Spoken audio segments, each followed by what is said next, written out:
જય સ્વામિનારાયણ. સહજાનંદ વિદ્યાલયના video lecture શિક્ષણમાં આપ સર્વ વિદ્યાર્થી મિત્રોનું હાર્દિક સ્વાગત છે. ધોરણ 11 રસાયણ વિજ્ઞાન પ્રકરણ 8 રેડોક્સ પ્રક્રિયાઓ.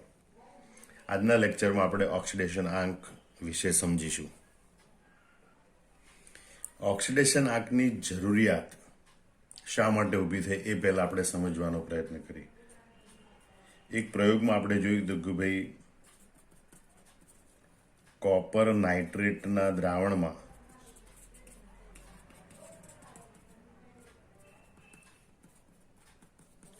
ઝિંક ધાતુનો સળિયો મૂકતા એમાં આ પ્રમાણે પ્રક્રિયા થાય છે. Zn solid plus Cu2 plus aqueous, it gives Zn2 plus aqueous plus Cu solid. અહીંયા સ્પષ્ટ ખબર પડે છે કે ભાઈ ઝિંક 2 ઇલેક્ટ્રોન ગુમાવી Zn2 પ્લસ આયન બનાવે છે અને Cu2 પ્લસ આયન 2 ઇલેક્ટ્રોન સ્વીકારી કોપર ધાતુ બને છે. બરોબર. અહીંયા ઇલેક્ટ્રોન વિનિમય સ્પષ્ટ છે કે ભાઈ ઝિંક ધાતુ પરથી ઇલેક્ટ્રોન એ Cu2 પ્લસ પર રૂપાંતરણ પામે છે અને 2 ઇલેક્ટ્રોન રૂપાંતરણ મતલબ કે કેટલા ઇલેક્ટ્રોન રૂપાંતરણ પામે છે અને કયા પરમાણુ કે કઈ સ્પીસીસ પરથી બીજી કઈ સ્પીસીસ પર તરફ ઇલેક્ટ્રોન સ્થાનાંતરણ પામે છે એનો સ્પષ્ટ ખ્યાલ આ પ્રક્રિયામાં આવે છે. પણ બીજી ઘણી પ્રક્રિયાઓ જેમ કે H2 plus O2 gives 2H2 hydrogen oxygen વચ્ચે પ્રક્રિયા થઈ પાણી બનવાની ક્રિયા,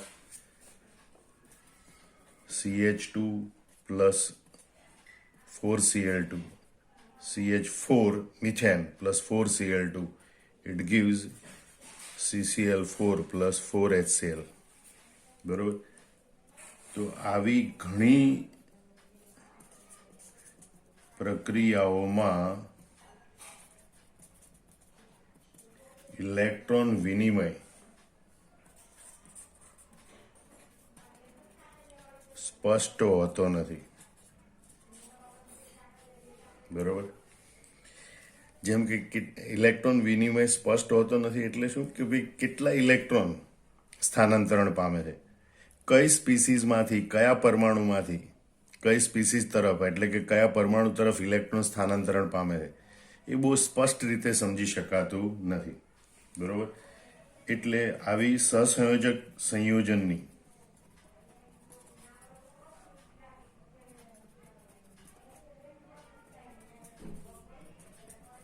તેમજ ઘણી આયનીય સંયોજનોની પ્રક્રિયાઓમાં ઇલેક્ટ્રોન વિનિમય સમજવા માટે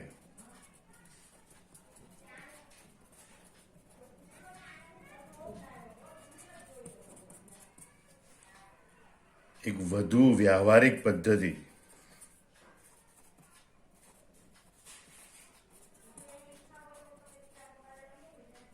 અપનાવવામાં આવી.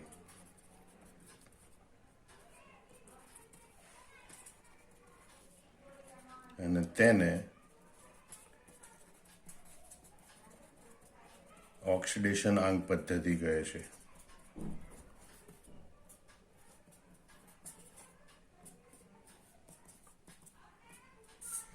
એટલે સહસંયોજક સંયોજનની કે બીજી ઘણી બધી આયની સંયોજનની પ્રક્રિયાઓમાં બરોબર ઇલેક્ટ્રોન વિનિમય સમજવા માટે એટલે કે કેટલા ઇલેક્ટ્રોન સ્થાનાંતરણ પામે છે, કઈ સ્પીસીસમાંથી અન્ય કઈ સ્પીસીસ તરફ ઇલેક્ટ્રોન સ્થાનાંતરણ પામે એ સમજવા માટે એક વધુ વ્યવહારિક પદ્ધતિ અપનાવવામાં આવી જેને ઓક્સિડેશન આંક પદ્ધતિ કહે છે.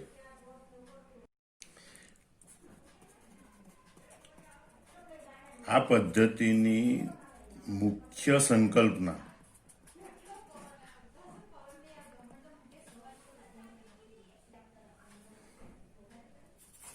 કે ભાઈ ઇલેક્ટ્રોન ઓછા વિદ્યુત ઋણ પરમાણુથી વધુ વિદ્યુત ઋણ પરમાણુ તરફ સંપૂર્ણ સ્થાનાંતરણ પામે છે એમ અહીંયા માનવામાં આવે. એટલે ઓક્સિડેશન આંક પદ્ધતિમાં આ ઘટના સ્વીકાર લેવામાં આવે છે કે ઇલેક્ટ્રોન છે એ હંમેશા ઓછા વિદ્યુત ઋણ પરમાણુથી વધુ વિદ્યુત ઋણ પરમાણુ તરફ સંપૂર્ણ સ્થાનાંતરણ પામે છે. આ ઉપરાંત આ સંકલ્પના મુજબ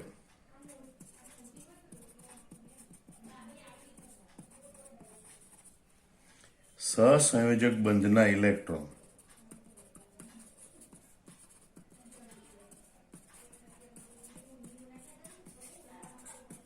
એ માત્ર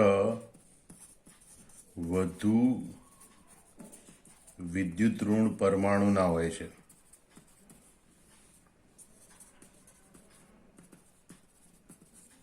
એમ માનવામાં આવે છે.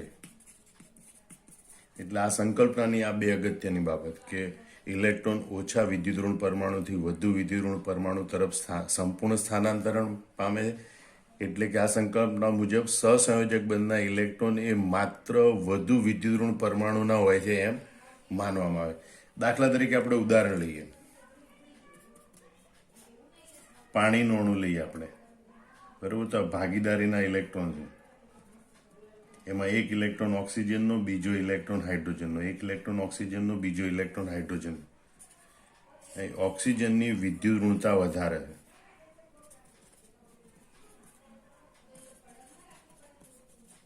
બરોબર.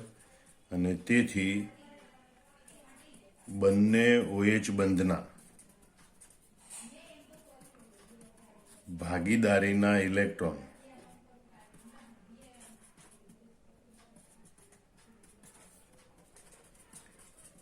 ઓક્સિજન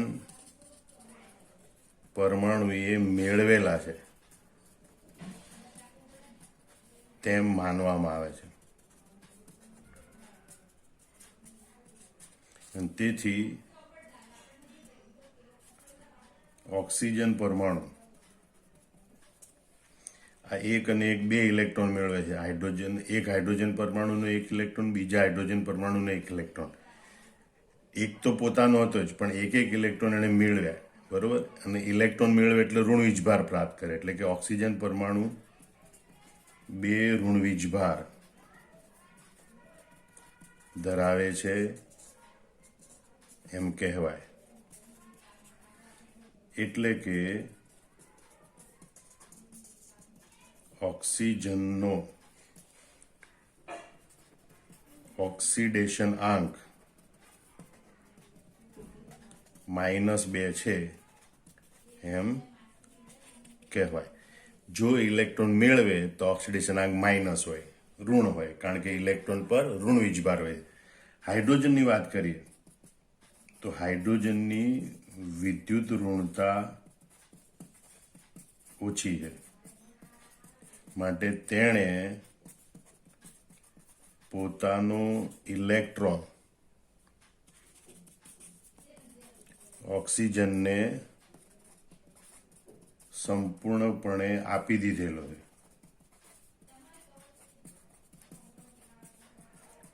તેમ માનવામાં આવે છે, બરોબર. અને તેથી હાઇડ્રોજનનો વીજભાર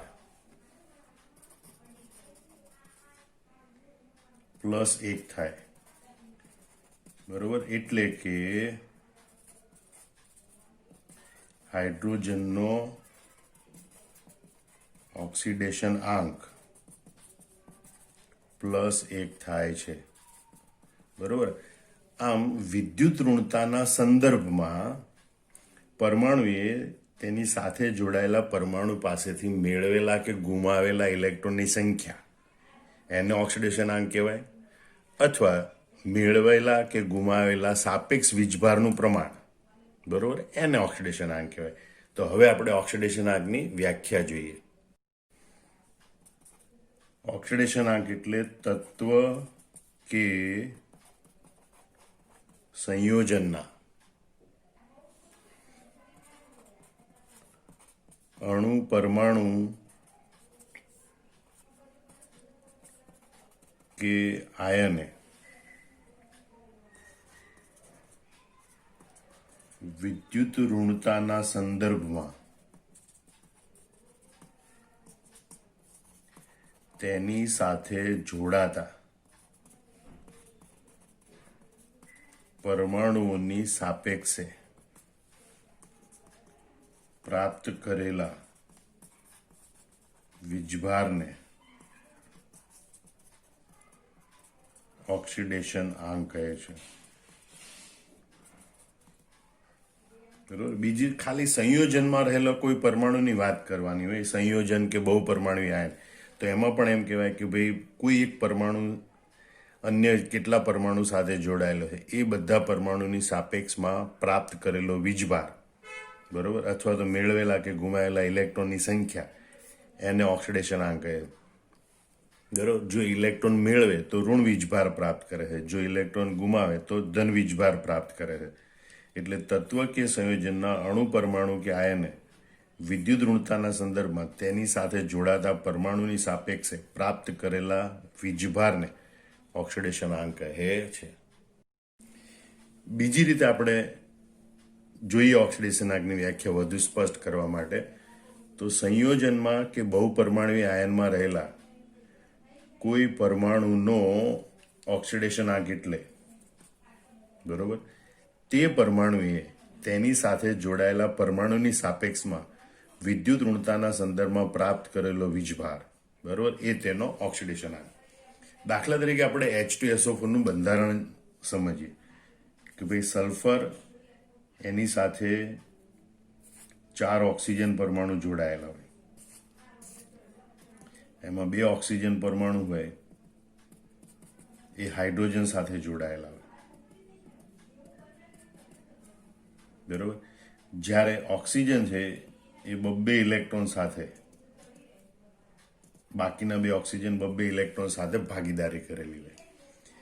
હવે અહીંયા ઓક્સિજન પરમાણુની વાત કરીએ તો ઓક્સિજન પરમાણુની વિદ્યુત ઋણતા વધારે છે સલ્ફર કરતા અને હાઇડ્રોજન કરતા. એટલે આ ભાગીદારીમાં જે 4 ઇલેક્ટ્રોન છે એ પૈકી 2 ઇલેક્ટ્રોન તો ઓક્સિજનના છે, પણ આ 2 ઇલેક્ટ્રોન સલ્ફરના છે એ પણ ઓક્સિજનને મેળવ્યા કહેવાય, બરોબર. એટલે આ ઓક્સિજનનો ઓક્સિડેશન આંક -2 ગણાય, કારણ કે વિદ્યુત ઋણતાના સંદર્ભમાં ઓક્સિજન પરમાણુએ સલ્ફર પાસેથી 2 ઇલેક્ટ્રોન મેળવ્યા, એટલે કે 2 ઋણ વીજભાર પ્રાપ્ત કર્યો. તો જેટલો વીજભાર પ્રાપ્ત કર્યો એનો ઓક્સિડેશન આંક કહેવાય. માટે આ ઓક્સિજનનો ઓક્સિડેશન આંક -2, એમ આ બીજો ઓક્સિજન પરમાણુ છે એનો ઓક્સિડેશન આંક પણ -2 થશે. આ ત્રીજો ઓક્સિજન પરમાણુ જોઈએ તો એના પોતાના 6 ઇલેક્ટ્રોન છે, એ પૈકી 1 ઇલેક્ટ્રોન હાઇડ્રોજન પાસેથી મેળવ્યો, 1 ઇલેક્ટ્રોન સલ્ફર પાસેથી મેળવ્યો, 2 ઇલેક્ટ્રોન મેળવ્યા, બરોબર. એટલે કે 2 ઋણ વીજભાર પ્રાપ્ત કર્યો.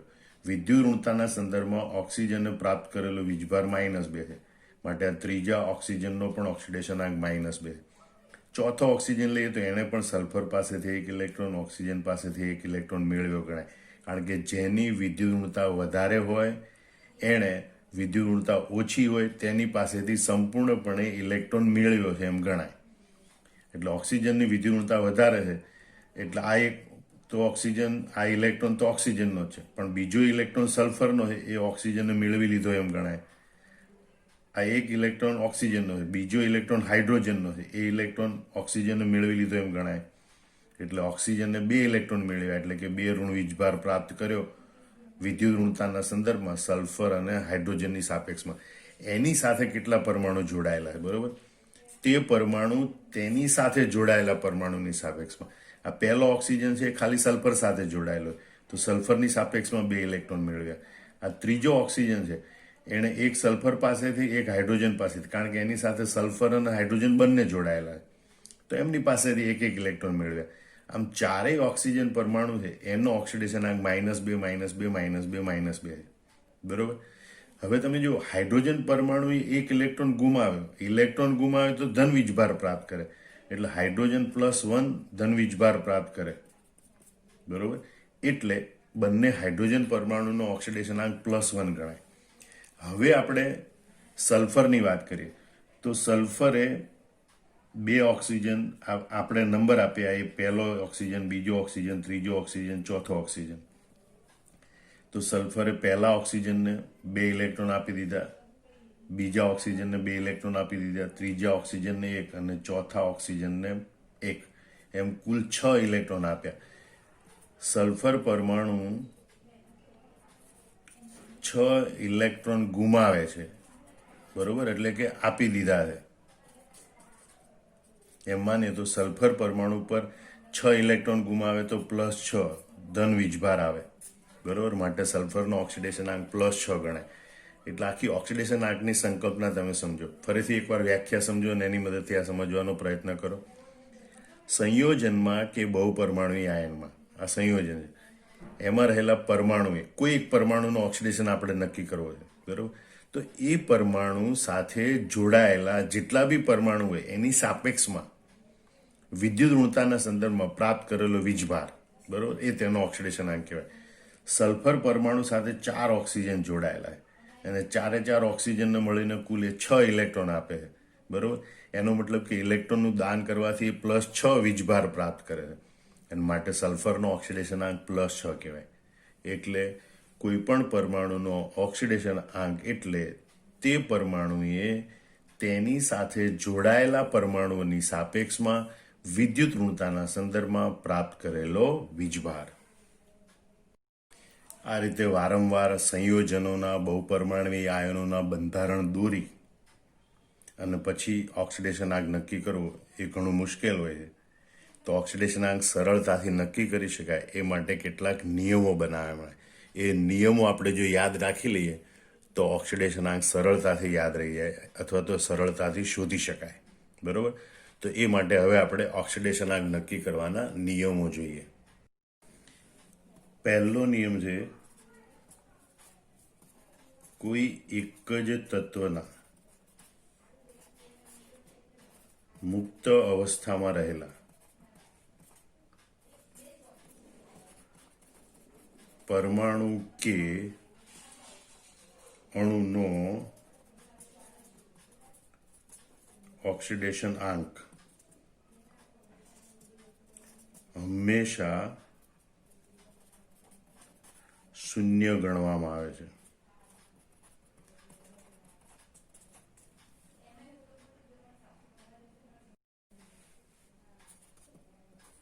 દાખલા તરીકે sodium, magnesium, aluminium, H2, Cl2, O2, O3, N2, P4, S8 વગેરેમાં દરેક પરમાણુનો ઓક્સિડેશન આંક 0 ગણવામાં આવે છે. દાખલા તરીકે આપણે રાસાયણિક પ્રક્રિયામાં જોઈએ, 2Na solid plus Cl2 gives NaCl. તો અહીં આપણે નિયમમાં વાત કરી છે તત્વ, બરોબર. તો સોડિયમ એ તત્વ સ્વરૂપે છે માટે એનો ઓક્સિડેશનાંક 0. ક્લોરીન એ તત્વ સ્વરૂપે છે અહીંયા એટલે એનો ઓક્સિડેશનાંક 0. NaClમાં એનો ઓક્સિડેશનાંક 0 હોતો નથી. એવી રીતે આ પ્રક્રિયા, બીજી પ્રક્રિયામાં જોઈએ તો આ સંયોજન છે પણ આ તત્વ છે એટલે એનો ઓક્સિડેશનાંક 0. આ સંયોજન છે, આ તત્વ છે એટલે એનો ઓક્સિડેશનાંક 0. એટલે તત્વ એ મુક્ત પરમાણુ સ્વરૂપે હોય કે અણુ સ્વરૂપે હોય તો એમાં રહેલા પરમાણુઓનો ઓક્સિડેશનાંક 0 ગણવામાં આવે છે. ઓક્સિડેશનાંક નક્કી કરવો એ ખૂબ અગત્યની સંકલ્પના છે. એની મદદથી ઘણી બધી માહિતીઓ પ્રાપ્ત કરી શકાય છે. એના પર આધારિત ગુજકેટ JEE નીટમાં પણ અનેક પ્રશ્નો પૂછાય, બરોબર. એટલે ઓક્સિડેશનાંક નક્કી કરવાના નિયમો ખાસ યાદ રાખી લેવા. પહેલો નિયમ ફરીથી જોઈ લો, તત્વ, માત્ર તત્વ એ મુક્ત અવસ્થામાં હોય, બરોબર. તો પરમાણુ સ્વરૂપે હોય કે અણુ સ્વરૂપે હોય એમાં રહેલા બધા પરમાણુનો ઓક્સિડેશનાંક હંમેશા 0 ગણવામાં આવે છે. બીજો નિયમ જોઈએ. પહેલો નિયમ તત્વો માટે જોયો, બીજો નિયમ આપણે જોઈએ એક પરમાણવીય આયન માટે. એક પરમાણવીય આયનનો ઓક્સિડેશનાંક એ તે આયનના વીજભાર જેટલો હોય છે.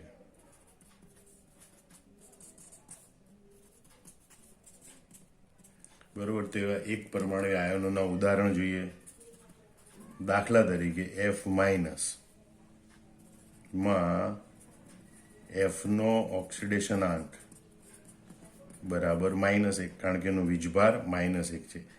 એ રીતે Cl- માં Cl નો ઓક્સિડેશનાંક બરાબર -1, બરોબર. O2- એમાં ઓક્સિજનનો ઓક્સિડેશનાંક બરાબર -2.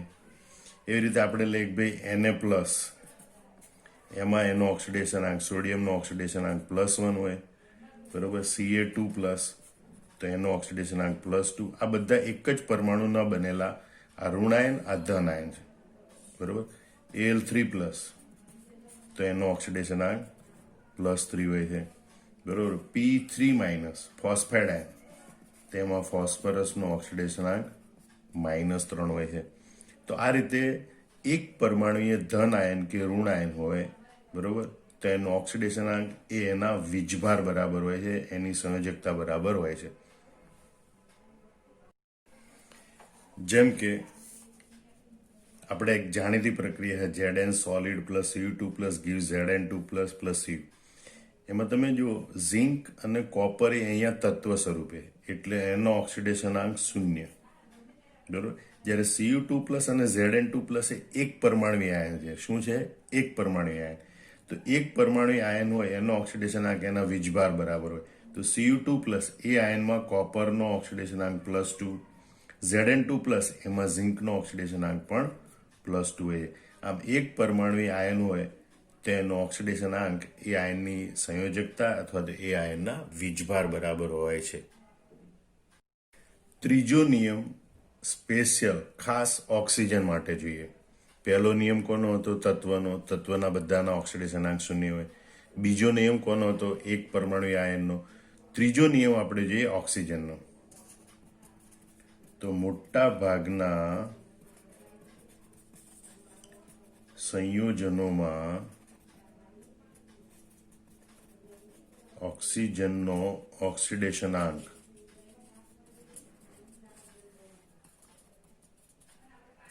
-2 હોય છે, બરોબર. 12મી કક્ષામાં 2 ઇલેક્ટ્રોન ખૂટે છે, વિદ્યુત ઋણતા વધારે છે એટલે 2 ઇલેક્ટ્રોન સ્વીકારવાની વૃત્તિ પ્રબળ, માટે મોટાભાગના સંયોજનોમાં ઓક્સિજનનો ઓક્સિડેશનાંક -2 હોય છે. દાખલા તરીકે આપણે ઉદાહરણ લઈએ કે ભાઈ કાર્બન ડાયોક્સાઇડ CO2, તો CO2માં રહેલા બંને ઓક્સિજન પરમાણુનો ઓક્સિડેશનાંક -2 હોય છે. એટલે બંધારણ માનો કે દોર્યું C double bond C double bond, આ તો પહેલો ઓક્સિજન ગણી તો એનો ઓક્સિડેશનાંક પણ -2, બીજો ઓક્સિજન એનો ઓક્સિડેશનાંક પણ -2. બીજું ઉદાહરણ લઈએ, દાખલા તરીકે H2SO4, એમાં 4 ઓક્સિજન પરમાણુ છે, 4 નો ઓક્સિડેશનાંક -2. Al2O3, એમાં 3 ઓક્સિજન પરમાણુ છે, 3 નો ઓક્સિડેશનાંક -2. આ મોટા ભાગના ઓક્સિજન ધરાવતા સંયોજનોમાં ઓક્સિજનનો ઓક્સિડેશનાંક કેટલો હોય? -2. ઓક્સિજનનો ઓક્સિડેશનાંક કેટલો હોય? -2. પણ એમાં 3 અપવાદ છે. એ અપવાદરૂપ સંયોજનો આવે ત્યારે ખાસ ધ્યાન રાખવાનું. એ 3 અપવાદ હવે આપણે ભણીએ. પહેલો અપવાદ છે પેરોક્સાઇડ, બરોબર. પેરોક્સાઇડ સંયોજનોમાં અથવા પેરોક્સી બંધથી જોડાયેલા ઓક્સિજન પરમાણુઓમાં ઓક્સિજનનો ઓક્સિડેશન આંક -1 હોય છે, બરોબર. એને સમજવા માટે આપણે ઉદાહરણ જોઈએ. દાખલા તરીકે H2O2 એનું બંધારણ આપણે જોઈએ તો OOH. અહીંયા ઓક્સિજન બંને સમાન પરમાણુ છે, તો એણે એકબીજા પાસેથી ઇલેક્ટ્રોન મેળવ્યો ન ગણાય, કારણ કે બંનેની વિદ્યુત ઋણતા સરખી છે. એટલે આ પહેલા ઓક્સિજન પરમાણુએ આ હાઇડ્રોજનનો એક જ ઇલેક્ટ્રોન મેળવ્યો કહેવાય. એક જ ઇલેક્ટ્રોન મેળવે માટે -1 વીજભાર, એટલે ઓક્સિજનનો ઓક્સિડેશન આંક -1. એમાં બીજો ઓક્સિજન પરમાણુ છે, એ પણ આ ઓક્સિજન પાસેથી કશું મેળવતો નથી, કારણ કે સમાન પરમાણુ હોય તો એના ઉપર ઇલેક્ટ્રોનનું સ્થાનાંતરણ થાય નહીં, માત્ર આ હાઇડ્રોજનનો ઇલેક્ટ્રોન મેળવે, અને એટલે આ ઓક્સિજનનો ઓક્સિડેશન આંક પણ -1, બરોબર. એટલે O બોન્ડ O અથવા તો કહેવાય O2 2-, બરોબર. આ પેરોક્સાઇડ આયન છે, એમાં દરેક ઓક્સિજન પરમાણુનો ઓક્સિડેશન આંક -1 હોય. દાખલા તરીકે BaO2 બેરિયમ પેરોક્સાઇડ, તો એની સાથે ઓક્સિજન પરમાણુ આવી રીતે જોડાયેલો હોય, બરોબર. તો એમાં ઓક્સિજનનો ઓક્સિડેશન આંક -1 હોય છે, બંને ઓક્સિજન પરમાણુ. એટલે ક્યાંય પણ ઓક્સિજન પરમાણુ સિંગલ બોન્ડથી જોડાયેલા હોય, બરોબર, અને એની પાસે પછી બીજા પરમાણુ જોડાયેલા હોય તો એ પેરોક્સીબંધ કહેવાય. અને પેરોક્સીબંધથી જોડાયેલા ઓક્સિજન પરમાણુમાં બંને ઓક્સિજન પરમાણુનો ઓક્સિડેશન આંક -1 હોય છે. એટલે આના ઉદાહરણ યાદ રાખી લો. દાખલા તરીકે H2O2 hydrogen peroxide, Na2O2 sodium peroxide, BaO2 barium peroxide, CaO2 calcium peroxide અને પેરોક્સીબંધ, બરોબર. ક્યાંય બી O2 2- હોય તો એમાં દરેક ઓક્સિજન પરમાણુનો ઓક્સિડેશન આંક -1 હોય છે. બીજો અપવાદ જોઈએ પેરોક્સાઇડનો પણ મોટો ભાઈ સુપર ઓક્સાઇડ, બરોબર. સુપર ઓક્સાઇડ એટલે O2 ખરું પણ -1 જ વીજભાર હોય, O2- આયન, બરોબર. દાખલા તરીકે KO2 એટલે પોટેશિયમ સુપર ઓક્સાઇડ, RbO2 એટલે રૂબિડિયમ સુપર ઓક્સાઇડ. તો આ સુપર ઓક્સાઇડમાં ઓક્સિજનના દરેક પરમાણુનો ઓક્સિડેશન આંક -1/2, એટલે કે -0.5 હોય છે, બરોબર. એટલે સુપર ઓક્સાઇડના ઉદાહરણ આપણે આપી દીધા. KO2 છે, RbO2 છે, આ પ્રકારના જે સંયોજન હોય કે જેમાં O2 પર -1 વીજભાર હોય, બરોબર, ત્યારે એ બંને ઓક્સિજન પરમાણુનો ઓક્સિડેશન આંક કેટલો હોય છે? -1/2, એટલે કે -0.5 હોય છે. ત્રીજો અપવાદ જોઈએ ફ્લોરિન સાથેના સંયોજનો. તો ફ્લોરિન સાથેના સંયોજનોમાં ઓક્સિજનનો ઓક્સિડેશન આંક ધન હોય છે, એ ઋણ હોવાને બદલે પ્લસ હોય છે, બરોબર. એના આપણે ઉદાહરણ જોઈએ. દાખલા તરીકે OF2 માં ઓક્સિજનનો ઓક્સિડેશન આંક +2 છે. ખાસ યાદ રાખજો, OF2 માં ઓક્સિજનનો ઓક્સિડેશન આંક +2 છે. બીજું એવું ફ્લોરિનનું ઓક્સિજન સાથેનું સંયોજન જાણીતું છે O2F2. તો O2F2 માં ઓક્સિજનનો ઓક્સિડેશન આંક +1 છે, બરોબર. તો આટલા અપવાદ યાદ રાખવાના. આટલા અપવાદ સિવાય ક્યાંય બી કોઈ પણ પરમાણુ સાથે ઓક્સિજન જોડાયેલો હોય તો ઓક્સિજનનો ઓક્સિડેશન આંક હંમેશા -2 હોય છે. હવે આપણે હાઇડ્રોજન માટે જોઈએ નિયમ કે ભાઈ મોટા ભાગના સંયોજનોમાં હાઇડ્રોજનનો ઓક્સિડેશન આંક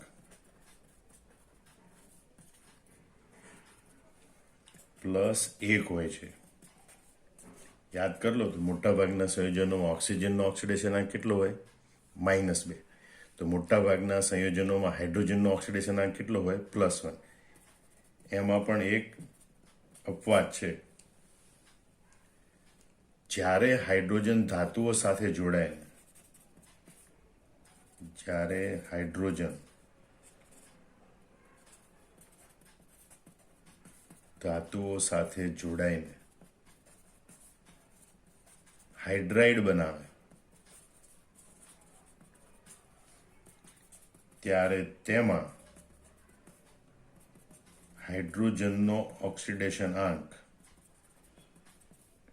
-1 હોય છે.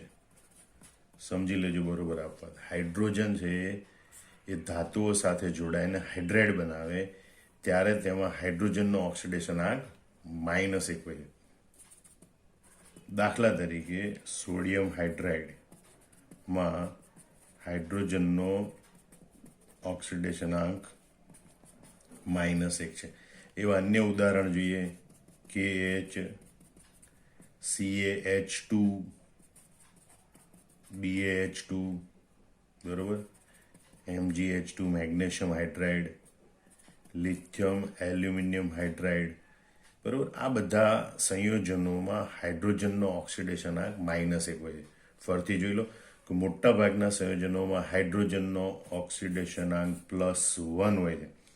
પણ હાઇડ્રોજન છે એ જ્યારે ધાતુઓ સાથે જોડાઈને હાઇડ્રાઇડ બનાવે ત્યારે, એટલે કે હાઇડ્રોજન એમાં ઋણ આયન સ્વરૂપે હોય, બરોબર, હાઇડ્રાઇડ એટલે H- આયન તરીકે, ત્યારે તેમાં હાઇડ્રોજનનો ઓક્સિડેશન આંક -1 હોય છે. દાખલા તરીકે ખાસ યાદ રાખવાનું, sodium hydroxide, sodium hydride, potassium hydride, calcium hydride, barium hydride, magnesium hydride, lithium aluminium hydride વગેરે. પાંચમો નિયમ આપણે જોઈએ S વિભાગના તત્વો, બરોબર. તો S વિભાગના તત્વોના સંયોજનોમાં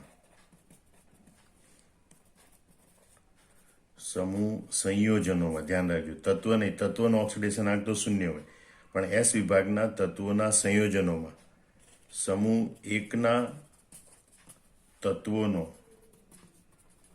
ઓક્સિડેશન આંક એ હંમેશા +1 અને સમૂહ 2ના તત્વોનો ઓક્સિડેશન આંક હંમેશા +2 ગણવામાં આવે છે, બરોબર. હવે S વિભાગના સમૂહ 1ના તત્વો કયા? બરોબર. તો લીના કે RBએ સીઝ ફાયર કર્યું. આ તો રેડિયોએક્ટિવ તત્વ છે, એટલે lithium, sodium, potassium, rubidium, caesium એના સંયોજનોમાં એમનો ઓક્સિડેશન આંક હંમેશા +1. દાખલા તરીકે LiCl, તો એમાં Liનો ઓક્સિડેશન આંક +1, બરોબર. KNO3, તો એમાં Kનો ઓક્સિડેશન આંક +1, બરોબર. Rb2SO4, તો એમાં રૂબિડિયમમાં બંને પરમાણુનો ઓક્સિડેશન આંક +1. આ રીતે ગણવામાં આવે. એટલે lithium, sodium, potassium, rubidium, caesium એના સંયોજનોમાં આ તત્વોનો ઓક્સિડેશન આંક હંમેશા +1 ગણવામાં આવે. એ રીતે સમૂહ 2,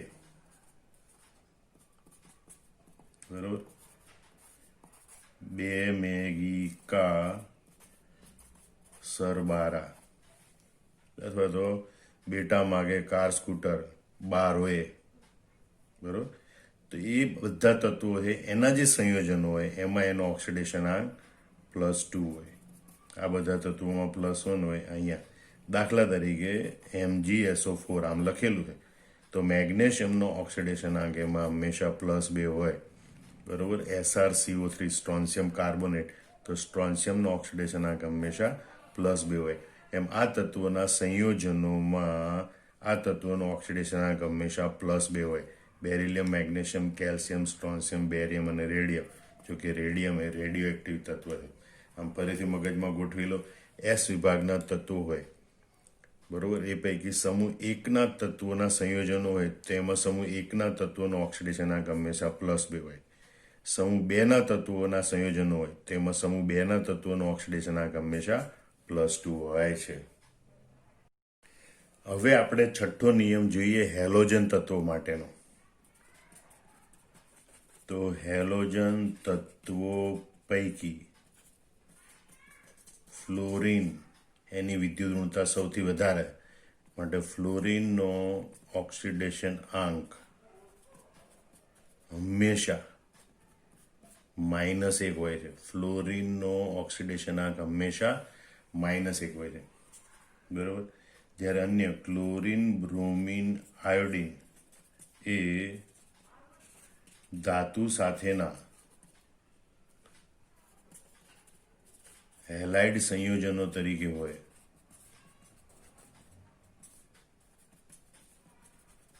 ત્યારે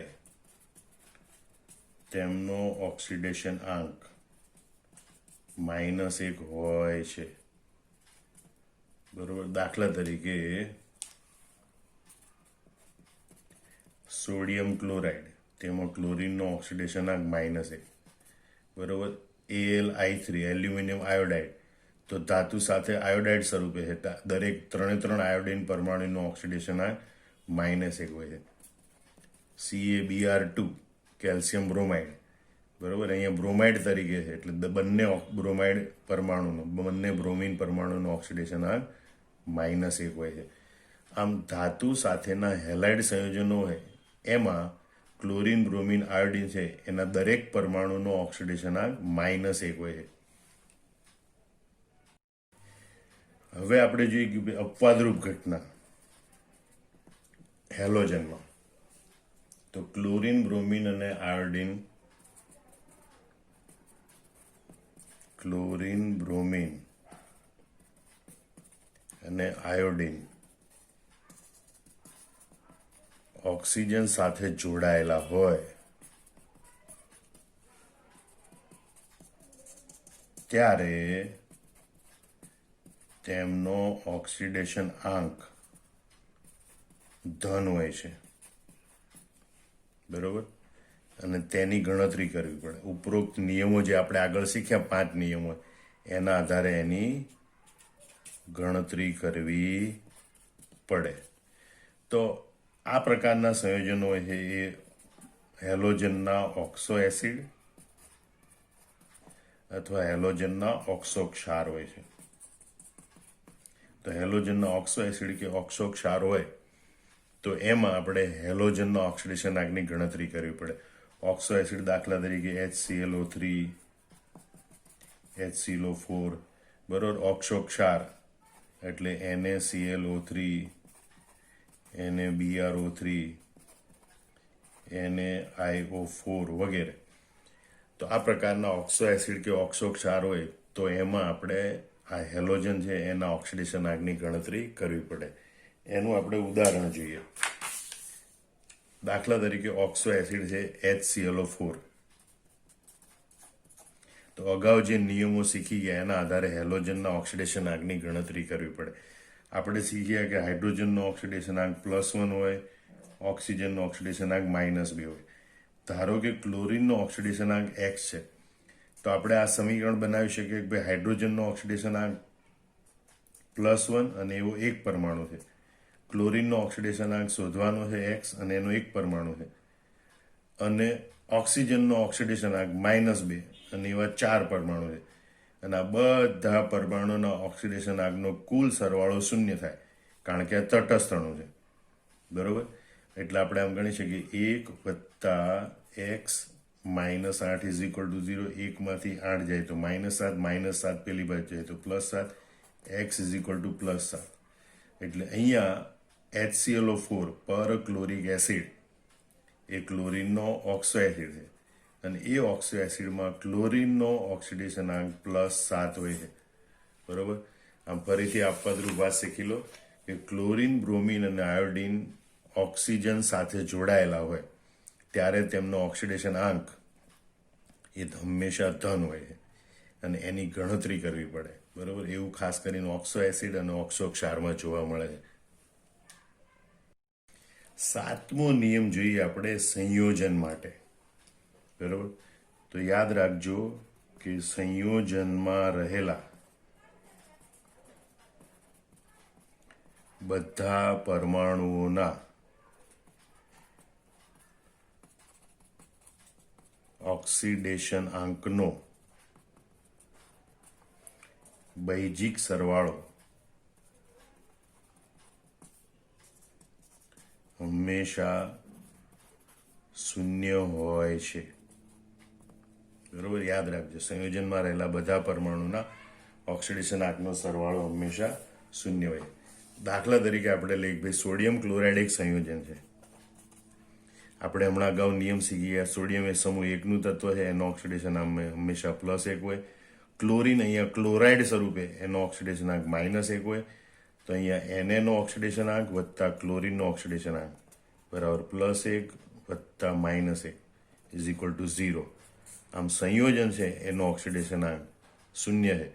એ આજે એના ઘટક પરમાણુઓ છે એના ઓક્સિડેશન આંકના બૈજિક સરવાળા જેટલો છે. આમ સંયોજનનો ઓક્સિડેશન આંક શૂન્ય જ ગણાય, પણ એ એના ઘટક પરમાણુઓ હોય એના ઓક્સિડેશન આંકના બૈજિક સરવાળા બરાબર હોય છે. આમ સંયોજનમાં રહેલા બધા પરમાણુઓના ઓક્સિડેશન આંકનો બૈજિક સરવાળો હંમેશા શૂન્ય હોય છે. દાખલા તરીકે ગ્લુકોઝનું અણુસૂત્ર C6H12O6 છે. તો 6 કાર્બન પરમાણુનો ઓક્સિડેશન આંક વત્તા 12 હાઇડ્રોજન પરમાણુનો ઓક્સિડેશન આંક વત્તા 6 ઓક્સિજન પરમાણુનો ઓક્સિડેશન આંક એ બધાનો સરવાળો શૂન્ય થઈ છે. બરોબર. 8મો નિયમ આપણે જોઈએ બહુપરમાણવીય આયન માટે. તો બહુપરમાણવીય આયનમાં બધા પરમાણુઓના, ધ્યાન રાખજો, બરોબર, બહુપરમાણવીય આયનમાં બધા પરમાણુઓના ઓક્સિડેશન આંકનો બૈજિક સરવાળો એ તે આયનના વીજભાર બરાબર હોય છે. બરોબર. દાખલા તરીકે આપણે લઈએ NO3- આયન. બરોબર. એનો વીજભાર -1 છે. એનો મતલબ એમ થાય કે નાઇટ્રોજનનો ઓક્સિડેશન આંક અને 3 ઓક્સિજન પરમાણુનો ઓક્સિડેશન આંક એનો બૈજિક સરવાળો -1 થશે. બરોબર. આ બહુપરમાણુય આયન છે. બહુપરમાણુય આયનમાં આ ઘટક પરમાણુ છે એના ઓક્સિડેશન આંકનો બૈજિક સરવાળો એ તે આયનના વીજભાર બરાબર થાય. દાખલા તરીકે SO42- આયન, એમાં એનો વીજભાર -2, એનો મતલબ કે 1 સલ્ફર પરમાણુ અને 4 ઓક્સિજન પરમાણુ એ બધા પરમાણુઓના ઓક્સિડેશન આંકનો બૈજિક સરવાળો એ -2 થાય છે. બરોબર. ઓક્સિડેશન આંક નક્કી કરવાના નિયમોનું આપણે ઝડપથી પુનરાવર્તન કરી લઈએ. તત્વ, પરમાણુ કે અણુ કોઈ પણ સ્વરૂપે ઓક્સિડેશન આંક કેટલો? 0. એક પરમાણુ આયન ઓક્સિડેશન આંક કેટલો? આયનના વીજભાર જેટલો. આયનનો વીજભાર એક પરમાણુ આયનનો ઓક્સિડેશન આંક. ઓક્સિજનનો ઓક્સિડેશન આંક કેટલો? હંમેશા -2. અપવાદ પેરોક્સાઇડમાં -1, સુપર ઓક્સાઇડ એમાં -1/2 અને ફ્લોરિન સાથેના સંયોજનોમાં એનો ઓક્સિડેશન આંક ધન હોય, જેની આપણે ગણતરી કરવી પડે. હાઇડ્રોજનનો ઓક્સિડેશન આંક હંમેશા +1. અપવાદ ધાતુના હાઇડ્રાઇડ એમાં હાઇડ્રોજનનો ઓક્સિડેશન આંક -1 ગણવાનું હોય. S વિભાગના તત્વો એ પૈકી સમૂહ 1ના તત્વો હોય, લિથિયમ, સોડિયમ, પોટેશિયમ, રૂબિડિયમ, એનો ઓક્સિડેશન આંક હંમેશા +1. સમૂહ 2ના તત્વો હોય, 2 મેગિકા સરબારા, બેરિલિયમ, મેગ્નેશિયમ, કેલ્શિયમ, સ્ટ્રોન્શિયમ, એનો ઓક્સિડેશન આંક હંમેશા +2 હોય. હેલોજન તત્વોમાં ફ્લોરિનનો ઓક્સિડેશન આંક હંમેશા -1 હોય. ક્લોરિન, બ્રોમિન, આયોડિન એનો ઓક્સિડેશન આંક હેલાઇડ સંયોજનો હોય ધાતુ સાથેના, એમાં માઇનસ હોય, પણ એના ઓક્સિજન સાથેના સંયોજનોમાં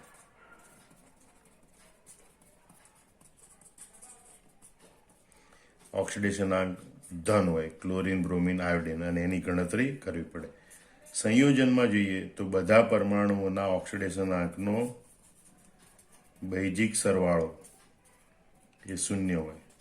બધા પરમાણુ સંયોજનમાં રહેલા બધા પરમાણુના ઓક્સિડેશનાંકનો બૈજિક સરવાળો શૂન્ય હોય. બહુપરમાણું આયનમાં રહેલા બધા પરમાણુના ઓક્સિડેશનાંકનો બૈજિક સરવાળો એ આયનના વીજભાર બરાબર હોય છે.